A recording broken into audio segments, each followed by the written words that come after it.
So, good morning, everyone, and welcome to Make Your Mark series. I am not Michael. I am Beth Clauser Robertson from Landmark Title. Michael is at a very important event today, so I am filling in. And so I may be make some mistakes, but just be nice because I'm just helping out here. So, we are super excited today. We have our guest speaker is Stacey Gross from Nations Lending. And she's going to be educating us on some of the upcoming market changes and helping us know how to develop our skill sets in dealing with some of the short sales that we've been seeing and more foreclosures and things like that. Stacy has many years experience in our industry and is an expert and just a Army vet, right? A veteran. Yep. So we welcome her. Also, I have before we get started with Stacy, I just wanted to introduce Nikki. She is our Hi. escrow officer, and she is going to be helping to answer any questions on the title escrow side. So, without further ado, Stacy, I will let you take the show. All right. Thank you, Beth. Thank you, Nikki, for joining me today. Beth is right. I've actually been in the industry since the early 90s. I started in mortgages in 1992. And so over all these years, I've seen a lot of things happen, right? So I got into the market, into the business during the RTC days when the S and loan businesses had collapsed, right? So we saw a big shift then. And then we saw a really cataclysmic, you could say probably, shift in the '08 to '10 timeframe, right? Really coming into 2009. And so we're going to talk a little bit about some of the things that we saw back then. I want you to walk away today with an understanding of the short sales, pre-foreclosure and foreclosures, and just kind of a vernacular so that you can, if your clients ask you, you've got some talking points. Beth and I will be holding hour-long classes, probably maybe even hour and a half long in January. So if you are interested after you see this class today and want to really go in depth in regards to how to market short sales, pre-foreclosure, and foreclosure, that business, please reach out to Beth or myself, but reach out to us and let us know. We are happy to include you in one of our upcoming trainings that we'll be doing. Again, that's going to be a much more in-depth and taking all that knowledge. So I'm gonna have Beth click through our PowerPoint for us this morning. And Beth, we're ready to go to the next slide, please. So we're going to cover a few things: the current market conditions and some things that we've been tracking and monitoring in regards to the market. We're going to talk about specifically what is a short sale versus a pre-foreclosure and a foreclosure. We'll go through that. And many of you may be newer to the industry and may not have gone through that time frame, especially the '08 through '10, where we really had firsthand experience with the majority of transactions being in one of these classifications. And then how to grow your business. So yes, right on to market conditions and our next slide. So let's talk a little bit about what are the changes in the environment and what we've seen. So I'm going to bounce around just a little bit, but the number one thing, and as a mortgage loan officer, we track and watch trends very closely because trends can sometimes be predictors of the direction interest rates are going to go. Not necessarily always tied to directly with what the Fed is going to do, but we get a pretty good idea in regards to what's happening in the market. So the first one is record high defaults on student loans. Consumer debt is at an all-time high. In the 40 years that we've been tracking consumer debt, we are at an all-time high. And then lastly, car loan defaults. Beth, would you jump to the next slide for me, and then we'll come back to this one, and we're going to talk about the other items. So you can see with this, the current delinquency, this chart really breaks down the different types of debt that we have, and going back to 2005, and you can see, especially with the student loan debt, how that has spiked. Mortgage delinquencies, you'll see at their lowest in 2020, or 2021, probably right now, but they are starting to creep up also. Beth and I have been tracking pre-foreclosures, and a year ago, there might be 20 or 40 that come up in a report that we get on a monthly basis. Now we're seeing a significant peak in that we saw 400 that came out in the report this week. So we're definitely seeing it trending, unfortunately, the wrong direction. As I mentioned, credit card loan debt is continuing to creep up, and also the car loans. Car loans have, again, now we're seeing a lot more repossessions of that and defaults on car loans. Would you go back to the previous slide for me? Okay, there we go. So changes in the number of pre-foreclosures. I just mentioned that, just the year-over-year change has been startling. Hopefully we're not seeing a trend that direction, but we have to be prepared for what's coming. And there is a market and there is an opportunity there for our real estate professionals to earn additional business. Some of the other things that are impacting us, and I was just attended the Zonda new home event yesterday, talking about what's happening in the market for new home builds. They are absolutely competing with resale. That they are not taking their foot off the gas. They know that the consumer has become very dependent on those concessions, and that the concessions are driving their home sales. So, one of the things that's a biggest issue is homeowners buy these homes, and whether they do it on a permanent buy down or they buy it with a concession to do maybe a 2-1 or a 3-1 buy down on the mortgage, they're going in with 30, 40, I've seen as high as $50,000 in concessions.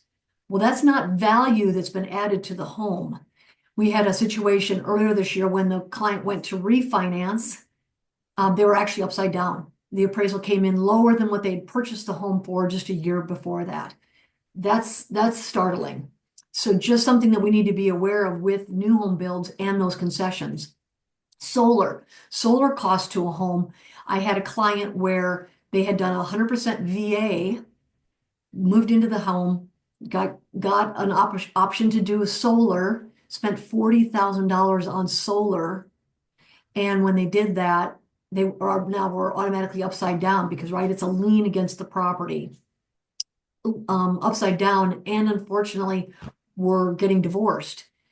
Now, think about that. They're getting divorced. They've got the solar lien. They don't even have the money now to pay for the realtor costs, the closing costs to sell that property. That's a property that could potentially go into foreclosure. So just things that we need to be aware of. Low appreciation. We saw rampant, crazy appreciation during COVID. We've seen that slowing down to as much as, and it depends on the market, I'm using a general here, but as low as 4% to 6%. A healthy appreciation in the Phoenix market overall has been around 6%. That's typically 5 to 6% is what we see. So for us to be as low as 4% overall, that also will contribute to some issues for our clients. Growing inventory. You rewind the clock just a year ago, and we were like, wow, we've got a month's supply of homes. Now I think we're trending right around 4 months supply with around 25,000 homes on the market. And that number could be a little bit higher or lower. But, again, we're seeing growing inventory, that homes that are not moving. Employment growth. Interesting statistic that I also saw yesterday kind of reinforced what I've been watching is that our unemployment is not ticking up, and I use a caveat here, yet. It's not ticking up yet. However, what we are seeing is very slow employment growth. So the Maricopa County area typically sees around 60 to 70,000 job creations, and over the month over month. We're down to 13,000 that we are showing. So again, that's a concerning trend that we need to be aware of. Again, I kind of just want to set the stage for you so that as you're having conversations with your clients, if any of these items are coming up, it's not foreign. You're now have this information and are able to see, hey, yeah, we've got some concerning trends that we need to watch. Next slide, please. Actually, 2 down. All right, so let's talk about short sales and the definition of a short sale. So a short sale is for regarding real property when for a transaction with a seller, the homeowner sells the home for less than the home what they owe on the home. Okay, so one of the things that's important with a short sale, and if you're talking with a client that there's potentially going to be a short sale, is to engage Nikki and Beth and your landmark team at the very beginning, because you need to find out all of the liens that are on the home. Many times people don't realize that a solar lien or a home equity line of credit is a lien that's on the home. So this is a good time to engage them and find out what kind of liens are on that property. What are they seeing? Is there mechanical liens on the property? That can be helpful. It's not a bad idea too that if they're trying to downsize or resize, make sure you're engaging the loan officer. Let's see that before they get into a situation where they can't make their mortgage payment, let's see if there's ways to help them with that, right? So just a few things that we want to think about as we're going through the short sale process and making sure that everybody has all the information. You'll also want to talk to your broker because many brokers have specific forms, and I believe AAR has a specific form for short sales. But there's a lot more in depth that we'll go into with our hour class on short sales, but something to be aware of. Nikki shared with me earlier last week that she actually had a short sale come in. It actually closed in within a month. That's not typical. Typically, short sales can take a little bit longer. So being aware of that, having those conversations it's going to be helpful when you're talking with your clients about what their options are and if they're, again, upside down. Okay, pre-foreclosures. So as I mentioned, pre-foreclosures, the period, but this is when now my homeowner has defaulted on their mortgage and they have gotten a letter. They've gotten something from, and it's typically a certified letter that they have gotten from the mortgage company. And trust me when I tell you this, servicers, this is the servicer of the loan, is reaching out constantly, trying to contact your client. So if you ever hear anybody say, well, gosh, we didn't even know that this was happening, there were things that were put into place when Dodd-Frank, when it was enacted, that we didn't have prior to, but that servicers had to notify. So this is that 90-day window. Now the homeowner is in default, and the lender has officially notified them that they've got 90 days, right? So that pre-foreclosure, they've got 90 days that they can sell the home, resolve the issue with the servicer, something to avoid losing that home. And again, this is going to be where it's going to be really important that if you are working the pre-foreclosures, that you are finding out what kind of liens they have on the home. Are they upside down, or is there enough equity in there that they could sell? Because it's really heartbreaking when somebody goes in, loses the house only to find out that they had equity in the home.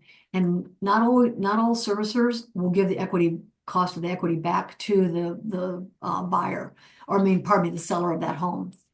Arizona is a deed of trust state, which is good in a lot of ways. Deed of trust states go a lot faster. We don't have to go through a judicial process or more, or you'll also hear it referred to as a mortgage state. So we do our foreclosures go through quickly. It was actually one of the advantages for us back in 08, 9, 10 that home went into foreclosure. We could move quickly on getting that inventory sold back out of the market and sold. Next slide, please. All right, so let's talk about foreclosures and REO. You're going to hear the term REO frequently. REO stands for real estate owned. It's a really old term, folks. It was a term that was used, at least I remember it from the 80s and early 90s, we used it, but it was more that the bank owned that property. So our REO means bank owned. It's now gone through the foreclosure process. The property has gone back to the bank. So again, here's where the servicer has notified them. They've gotten their notification. In some cases, if the people are not vacating the property, the sheriff is showing up to help escort them. The problem is, a lot of times, if you are working foreclosures, you're notified, and then you have to go out and change the locks immediately. Back in the Great Recession, we saw people had left things in their home. There's a big motivation for banks to move these properties during the pre-foreclosure process. Trust me, they do not want it to go into foreclosure. And there's a lot of reasons why.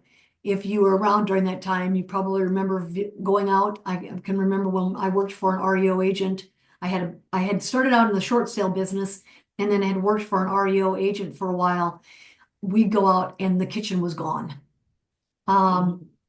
Cement had been poured down the toilets. These were people that were upset. Holes were in the walls. So if the property could be sold during the pre-foreclosure process, it was much more advantageous for the bank to do that. So this is kind of one of those things where they'd rather not go through the foreclosure process. You'll also hear some banks will work with buyers to do loan modifications, again, to avoid going through the foreclosure. I talked with our servicer and just kind of getting a temperature check on what they're seeing. And one of the things that they had commented on, and you should be aware of, if somebody says they are working on a loan modification or going through a loan modification process and are in the loan modification, just know that there's still a high propensity that those folks will default on the property. So we just haven't, even though they're doing a loan mod, there's something going on, there's some kind of a hardship, and you could be a trusted advisor to them on what their options are. So something to keep in mind. The next slide, I want to, before we close out today, I really want to spend some time talking about fraud. Because during this process, there are people that are also, you're going to be able to get the information from Beth and Landmark Title in regards to people who are in the pre-foreclosure process, right? Fraudsters are doing it also. Is interesting is, yes, I remember dealing with some fraud situations during the Great Recession, 08 to 10, 11, but not like what we're seeing already now. We're already seeing now where fraudsters are so brazen, they'll show up to somebody's home and they will get those clients to transfer the property into their name and just deal with us, deal with my attorney, deal with my title company. And in many cases, the clients they're lost. They don't know what their options are. I think sometimes not sometimes, what I saw a lot of times was happening was people were just paralyzed because they just didn't know what to do. The idea of not having a home or having somewhere to go left a lot of people with what are my options, right? So when you're talking to these folks, make sure you're talking to them about frauds. Deep fakes are also a big issue where they think they're talking to somebody that's legitimate and they're not. So making sure your clients are fully aware of what they need to be cautious about and ask questions. It's not a bad idea when you're talking to them too. Make sure you're providing them your credentials and so that they know who you are and what information you can provide to them so that they have somebody that they can trust. I highly recommend that you check yourself out on social media and that if you are going to be working with these clients, make sure that your social media reflects that you are, familiar with these different, all these different situations so that you, again, kind of build that credibility with them. So I know we've got about 10 minutes left. I wanted to leave a few minutes for questions. Beth, if there's anything that we went over too quickly or that you think we need to talk about, feel free. Did you want to add anything, Nikki, about?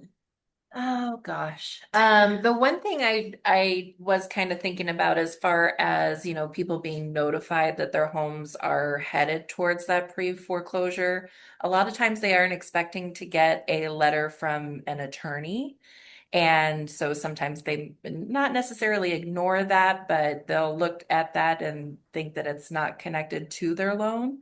But most often that letter is going to come from the lender's legal counsel.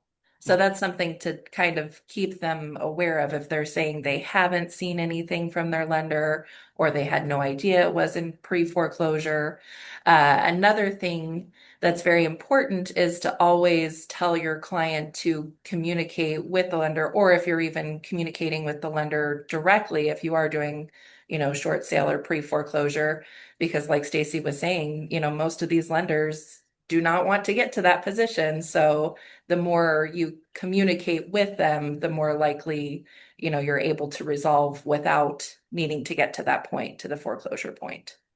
That's a great point, Nikki, and thank you. So one of the things, if you do decide to come to our lunch and learn that we're going to be doing in January, we're going to have Nikki there with us, but we're going to go into a lot more detail on who you should be in contact with at the lender, the communications that you're going to want to be aware of, the time frames. There's some really, strict time frames, some things that you want to be aware of and keep an eye on. So yes, thank you, Nikki. That's a great point. I don't know, Beth, do we have any questions in the queue at all? Not yet. If anyone does have any questions, please put them in there and, we're here to answer them and help you out. We'll be sending everybody flyers when we have the date and time set for our classes in January. We'll be doing them throughout the Valley.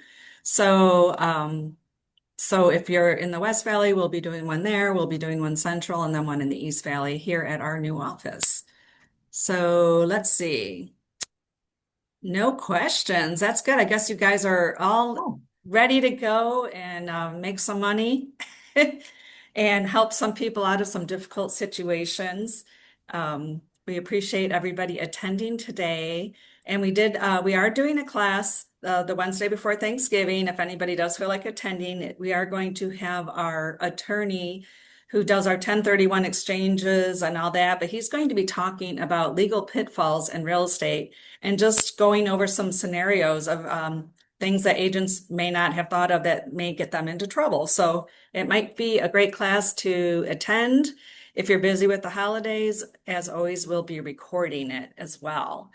And we just want to thank everybody. Again, we'll let you know when Stacey and Nikki and I have our upcoming classes. And I hope you all have a wonderful Thanksgiving, because I will not see you next week because I'll be on vacation. So enjoy. And let's say, Stacey, did you have anything else to add, or are we, No, I think hopefully that gives everybody it was intended to be a high level overview today, folks. We'll get into a lot more nitty gritty, but if you have questions before we do one of our classes, please don't hesitate. Reach out to Beth or myself. We are happy to answer your questions. Again, we're just trying to educate people to be prepared. Let's hope that we don't have a big crash. I mean, I just don't see that happening, but I do think that this is important to be aware and that there are business opportunities out there. We are seeing this business picking up, so it's important to jump on it. Thank you so much, Stacey. We always appreciate your expertise. And thank you for being one of our best hosts on Make Your Mark. You're welcome. Thank you for inviting me, Beth. All right, everyone, have a great day. Thank you. Thank you. Bye-bye.